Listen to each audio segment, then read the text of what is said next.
first this morning, the first televised public impeachment hearings get underway into President Trump. Donald Trump is the fourth president to face impeachment proceedings by the House of Representatives, the third in recent times. Polling this month showed 49% of Americans say President Trump should be impeached and removed from office. 47% say he should not. Today's hearing will open with testimony from acting U.S. Ambassador to Ukraine, Bill Taylor, and Deputy Assistant Secretary George Kent. Taylor is the one who texted Ambassador Gordon Sondland that it would be, quote, crazy to make Ukraine military aid contingent on investigations aimed at helping the president's reelection. Taylor testified that it was his, quote, clear understanding that Ukraine wouldn't receive its military aid unless Ukraine's president committed to pursue the investigations. And Deputy Assistant Secretary George Kent is the one who told lawmakers in closed-door testimony President Trump, quote, wanted nothing less than President Zelensky to go to a microphone and say investigations, Biden and Clinton. Meanwhile, the White House is getting ready for all this. A source close to NBC News says ahead of today's impeachment hearings, President Trump's mood has veered between relishing the fight and seething with anger. The White House and Republicans have been coordinating on a strategy to distance the president from the witnesses, arguing that none of them had any direct knowledge of the president's thinking. President Trump has several counter-programming events this week that may help to keep him from reacting immediately, at least, to the public hearings. Today, he will meet with Turkish President Erdogan. Thursday evening, the president will hold a rally in Louisiana.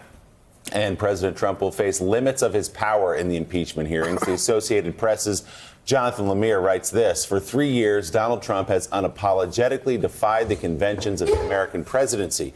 On Wednesday, he comes face to face with the limits of his power, confronting an impeachment process enshrined in the Constitution that will play out in public and help shape how the president will be viewed by voters next year and in the history books for generations. Jonathan continues, a parade of career public servants will raise their hands and swear an oath to the truth, not to the presidency, representing an integral part of the system of checks and balances envisioned by the founding fathers. Trump enters the crucible of the public hearings largely alone by his own design. So, Joe, 4 hours from now at 10 a.m. Eastern Time, the Longworth House building, history after a lot of buildup, a lot of talk, a lot of hearings and accusations and depositions. The public will now see out in the open in front of the Intelligence Committee chaired by Adam Schiff. Witnesses Bill Taylor and George Kent, who we've heard from in private, now tell their stories in public against the President of the United States. Well, and just a word of warning for the cynical who say none of this matter. For the cynical who say we already know how Republicans are going to vote. We already know how Democrats are going to vote. What does it matter? It matters, first of all, let's just maybe be a little melodramatic. It matters because history is watching. We still go back to 73 and 74. We find out the men and women who put country first. We find out those who put their political party first. We still have a very clear view of those who chose power over principle. And it matters. Most of those players are dead now, but their reputations endure. And we have a very clear sign of who had character then and who didn't, and who actually set an example for future generations. So that's just the first thing. But also, you look at the poll numbers, and we're about 49% in most polls. A Fox News poll earlier this month had 51% of Americans wanting the president of the United States impeached and removed. That's the number you have to look at. You can call Lindsey Graham all day. It's not going to matter.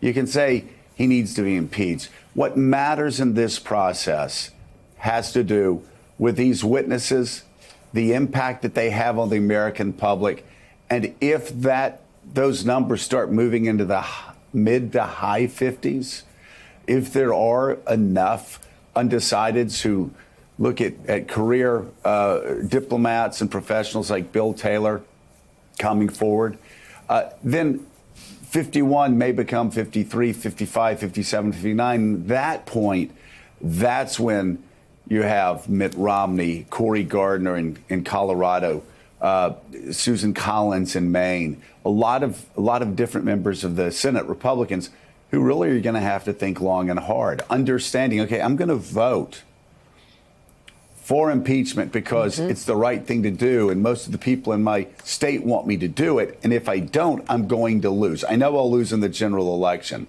They'll just have to make the calculation. If it's worth it voting for impeachment or voting against impeachment. So, I mean, so there's that. But also, I think, Mika, Donald Trump hates this process, as Jonathan Lemire said, because he doesn't control it.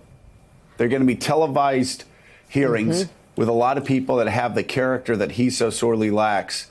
And finally, this is a process, and it's something that I said repeatedly in '99 when it was Democrats talking about how it was a coup. This is not a coup. This is a constitutional process.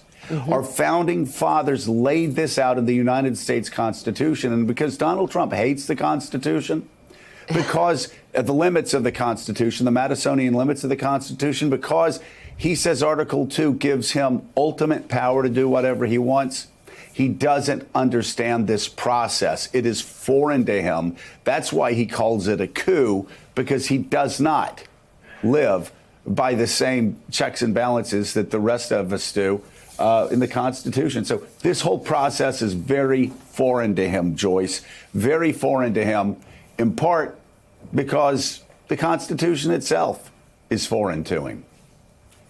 That's absolutely right. And we see here the danger of this radical, extreme, powerful presidency that Trump has advocated for, perhaps less because he understands the Constitution, while those around him, notably Bill Barr, have advocated for an extensive presidency. And so today we confront whether there are any limits to that presidency and whether this president, who has escaped so many allegations and so much scandal, finally begins to be held accountable as the facts come to light. Yeah, actually, John, in Jonathan Lemire's piece, Douglas Brinkley, the well-known presidential historian, says Trump can do away with the traditions and niceties of the office, but he can't get away from the Constitution. He's bumping up against the Constitution today. We've talked about this a lot, that this is a serious and solemn process, that nobody wants to live in a country where the president is impeached or has to be impeached for his actions. So we all hope that both sides in that room today take the hearing seriously and take the process seriously and attempt, maybe I'm being naive here, to not turn it into a circus and treat it with the gravity it deserves. Thank you for that circus mention there. I that was for you. Yeah. Helpful. I get a royalty every time you say that. Look, I think that just thinking about it from the standpoint of how the parties are looking at it and not casting prospective aspersions on anyone, I think that you're going to be disappointed, Willie, because the reality is that Democrats right now, for political reasons, are going to try to be solemn because I think they recognize that it is in their political interest to, if they're trying to persuade Americans who are on the fence about this president, they want to. It's good optics in a way for there to be gravity associated with this. And so I don't mean to be cynical about that either, but they recognize that it's in their interest to take this seriously and project a solemnity, a sobriety about it.